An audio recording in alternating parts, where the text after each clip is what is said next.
It's playtime. Hazır oynaydigan vakit. Pinocchio's in bed. Pinokko yattı.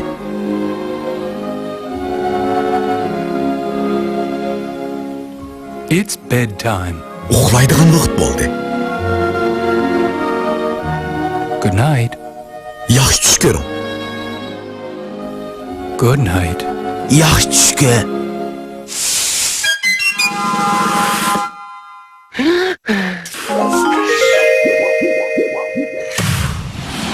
Now, answer. Javob bering. What time is it? Soat qancha bo'ldi? It's 7 o'clock. Soat 7 bo'ldi. What time is it? Soat qancha bo'ldi? It's 9 o'clock. Soat 9 bo'ldi. What time is it? Soat qancha bo'ldi? It's 11 o'clock. Soat 11 bo'ldi. What time is it? Soat qancha bo'ldi? It's 12 o'clock. Soat 12 bo'ldi. What time is it?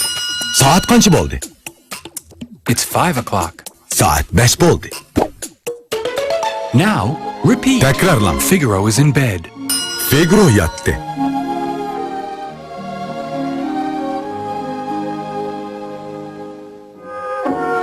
Daisy is in bed.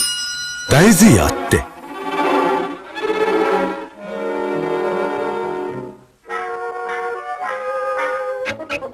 The clock is in Donald.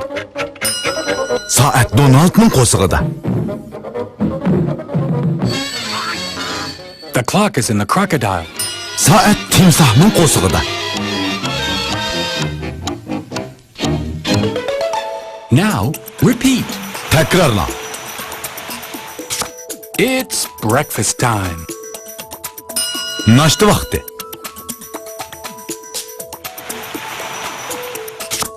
It's school time. Maktabga boradigan vaqt.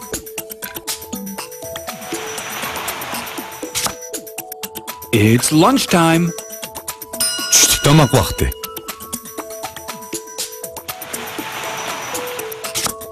It's playtime. O'ynaydigan vaqt. It's bedtime. Uxlaydigan vaqt.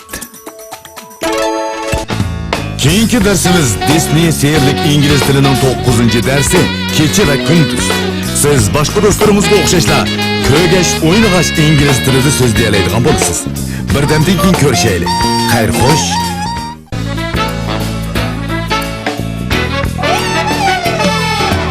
Magic English, have fun with Disney every day. Have fun with Disney.